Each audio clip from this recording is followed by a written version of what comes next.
प्यारे बच्चों नमस्कार। आज पढ़ेंगे क्लास 8 अध्याय 3 चतुर्भुजों को समझना। पहले 1 और 2 अध्याय चैप्टर हम पहले वीडियो में पढ़ा चुके हैं। आप चैनल प्लेलिस्ट में जाकर आप वीडियो देख सकते हैं।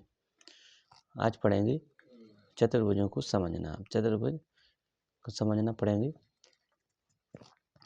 वक्र, तो वक्र का अर्थ है टेढ़ी मेढ़ी रेखा।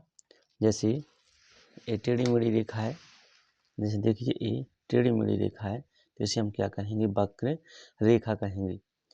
अब है बहुभुज, तो केवल रेखाखंडों से बना शैल बंद वक्र बहुभुज कहलाता है। जैसे ये रेखाखंडों से बना शैल बंद वक्र बहुभुज है। देखिए त्रिभुज भी क्या है? एक बहुभुज है। ये चतुर्भुज भी क्या है? एक बहुभुज है। अब पढ़ेंगे रेखाखंड। इसमें एक शब्द आया रेखाखंड, तो इस रेखाखंड के बारे में समझेंगे कि रेखाखंड होता क्या है।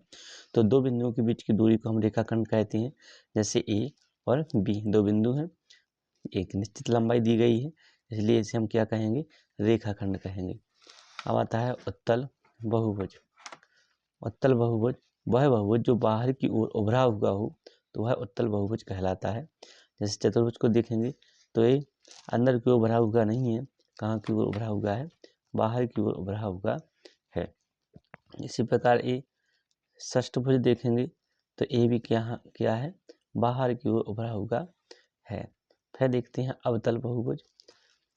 अवतल बहुभुज वह बहुभुज जो अंदर की ओर उभरा हुआ हो, वह अवतल बहुभुज कहलाता है।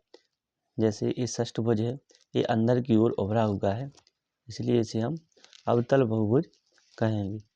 अब देखते हैं समबाहुभुज। समबाहुभुज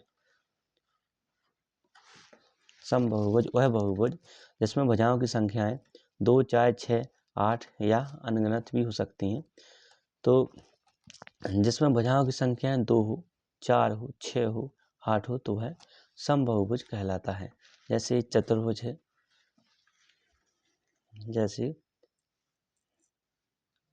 जैसे चतुर्भुज है, तो चतुर्भुज में देखिए कितनी भुजाएं हैं? 1, 2, 3 और कितनी है? 4। 1, 2, 3 और 4। तो इसे हम क्या कहेंगे? समबाहुभुज कहेंगे। क्या कहेंगे? समबाहुभुज कहेंगे। अब देखते हैं विषम बहुभुज। तो विषम बहुभुज वह बहुभुज जिसमें भुजाओं की संख्याएं 3, 5, 7, 8 हों, तो वह बहुभुज क्या कहलाता है? विषम बहुभुज कहलाता है। जैसे उदाहरण के तौर पर जैसे एक त्रिभुज बनाया हुआ है। अब इस त्रिभुज में देखिए तो कितनी भुजाएं हैं? 1, 2 और कितनी है? 3 भुजाएं हैं। 3 भुजाएं, तो इसे हम क्या कहेंगे? विषम बहुभुज कहेंगे। प्यारे बच्चों, यदि आपको अच्छा समझ में आ रहा हो तो चैनल को लाइक और सब्सक्राइब जरूर कर लेना, क्योंकि आपको इसी प्रकार की वीडियो मिलती रहेंगी। और आप चैनल को लाइक सब्सक्राइब जरूर कर लेना, क्योंकि जिससे हम मोटिवेशन हो सकें और आपके लिए कंटेंट अच्छा से अच्छा लेकर आ सकें। आपको किसी प्रकार का कोई डाउट हो तो आप कमेंट बॉक्स में जरूर बताइए। इम्पोर्टेंट क्वेश्चन भी हम आपके लिए लाएंगे। अब देखते हैं किसी बहुभुज के बाह्य कोणों के मापों का योग कितना होता है? 360 अंश होता है। कितना होता है? 360 अंश होता है। आप प्रश्नावली 3.1 की क्वेश्चनों को हल करते हैं। जैसे यहाँ पर कुछ आकृतियाँ दी गई हैं जो हमने कुछ फीट या प्रकार से बनाई हुई हैं। अब इनके अपन को आंसर देना है। अब इन्हें अपने किताब के माध्यम से आपको हम बताते हैं।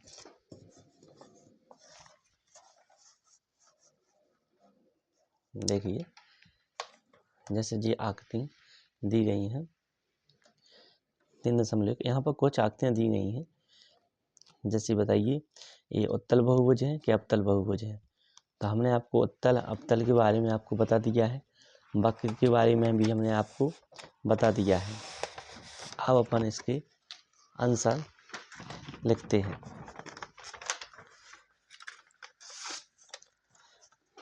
जैसे पहला क्वेश्चन है, प्रत्येक का वर्गीकरण निम्नलिखित के आधार पर कीजिए। साधारण वक्र, अपन को क्या बताना है? साधारण वक्र बताना है। तो साधारण वक्र देखते हैं कौन कौन साधारण वक्र है। देखते हैं कौन कौन साधारण वक्र है।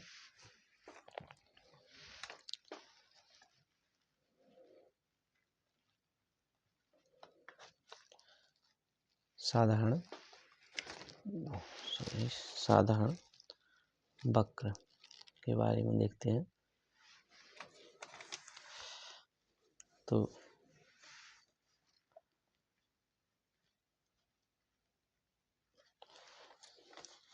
साधारण वक्र, तो प्यारे बच्चों साधारण वक्र देखिए, ये साधारण वक्र है, दूसरा भी क्या है? साधारण वक्र है।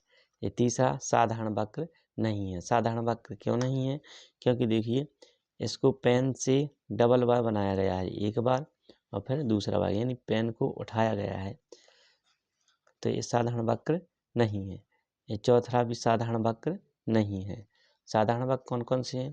पहला है, दूसरा है और पांचवा साधारण वक्र है और छठवां साधारण वक्र है और ये सातवां भी साधारण वक्र है। तो इसका करेक्ट आंसर होगा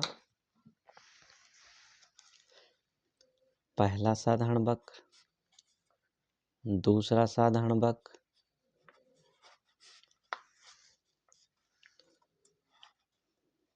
पांचवा साधारण वक्र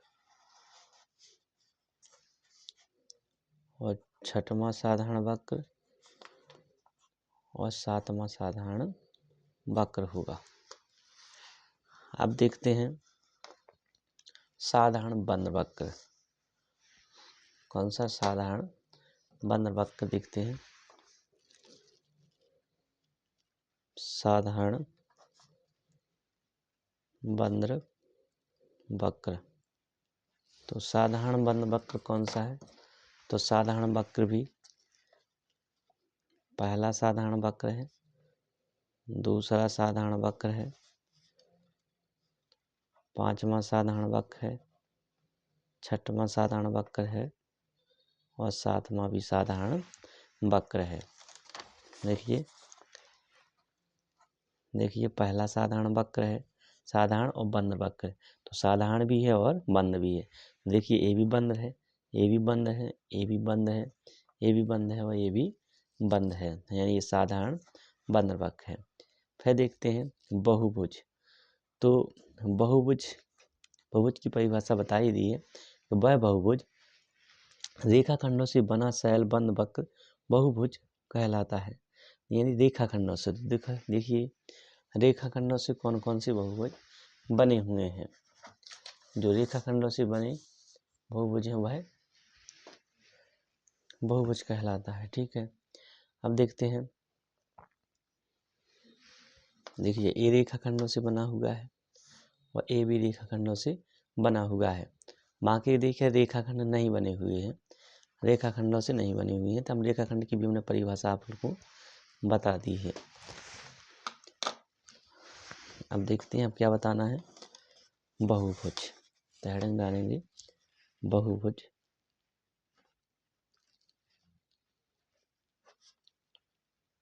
बहुभुज, अब बहुभुज कौन कौन है? बहुभुज देखिए पहला बहुभुज है, दूसरा बहुभुज है। अब आगे का देखेंगे। अब उत्तल बहुभुज, यानी डी का आंसर लिखना है। किसका लिखना है? उत्तल बहुभुज का। तो उत्तल बहुभुज इनमें से कौन कौन से हैं? उत्तल बहुभुज की परिभाषा हमने बता दी थी कि उत्तल बहुभुज कौन कौन है। तो उत्तल बहुभुज के बारे में आप पढ़ चुके हैं, फिर एक बार पुनः बता देते हैं। तो उत्तल बहुभुज वह बहुभुज जो बाहर की ओर उभरा हुआ हो वह उत्तल बहुभुज कहलाता है। जैसे ये है तो ये अंदर की ओर है और ये क्या है? बाहर की ओर है। तो बाहर की ओर है तो क्या कहलाता है? उत्तल बहुभुज कहलाता है। तो इसमें से बाहर की ओर कौन कौन है? तो बाहर की ओर दूसरा ही है अकेले मात्र, और दूसरा और कोई, तो और कोई देखिए पहली बात तो इसमें से देखिए रेखाखंडों से कोई बहुभुज बना नहीं है इसमें से, और देखो ये दो ही रेखाखंड बहुभुज बने हुए हैं, 1 2 और ये भी बना हुआ है, लेकिन इसमें अंदर की ओर है, बाहर की ओर नहीं है, क्योंकि देखो ये अंदर ये अंदर ये अंदर। तो अपन देखेंगे किसके बारे में, अवतल बहुभुज, अवतल बहुभुज और उत्तल बहुभुज। तो उत्तल बहुभुज देखेंगे, उत्तल बहुभुज, उत्तल बहुभुज। अब उत्तल बहुभुज में कौन कौन आएगा, तो उत्तल बहुभुज में हम आपको बता ही चुके हैं, उत्तल बहुभुज वह बहुभुज जो बाहर की ओर उभरा हुआ है। इसमें से बाहर की ओर कौन उभरा हुआ है, मात्र अकेला दूसरा है। कौन सा है, ये दूसरा है जो बाहर की ओर उभरा हुआ है। अब करना है अवतल बहुभुज। कौन सा बहुभुज, अवतल बहुभुज। अब अवतल बहुभुज कौन सा है, अवतल बहुभुज। तो अवतल बहुभुज, तो अवतल बहुभुज वह बहुभुज जो अंदर की ओर उभरा हुआ हो। तो अंदर की ओर कौन कौन से उभरा हुआ है, उभरे हुए हैं, देखिए पहला उभरा हुआ है और चौथा उभरा हुआ है। तो इसका करेक्ट आंसर हो जाएगा पहला और कौन सा, चौथा। तो इसका करेक्ट आंसर लिखेंगे पहला और कौन सा, चौथा, पहला और चौथा। अब देखते हैं आगे के क्वेश्चन, ये अपन कर चुके हैं। आगे के क्वेश्चन देखते हैं, सॉरी, आगे के क्वेश्चन है कि समबहुभुज क्या है। आगे के क्वेश्चन देखते हैं, इसमें लिखा है समबहुभुज क्या है। तो समबहुभुज की परिभाषा हमने पहले लिखवा चुके हैं कि समबहुभुज वह बहुभुज जिसमें भुजाओं की संख्याएं 2 4 6 8 हो, तो वह बहुभुज क्या कहलाता है, समबहुभुज कहलाता है। या एक बार और दिखाई देते हैं कि देखिए समबहुभुज वह बहुभुज जिसमें भुजाओं की संख्याएं 2 4 6 8 हो, वह बहुभुज समबहुभुज कहलाता है। विषम बहुभुज भी हम लिखवा चुके हैं, बता चुके हैं पहले से, वह बहुभुज जिसमें भुजाओं की संख्याएं 3 5 7 8 हो, तो वह बहुभुज विषम बहुभुज कहलाता है।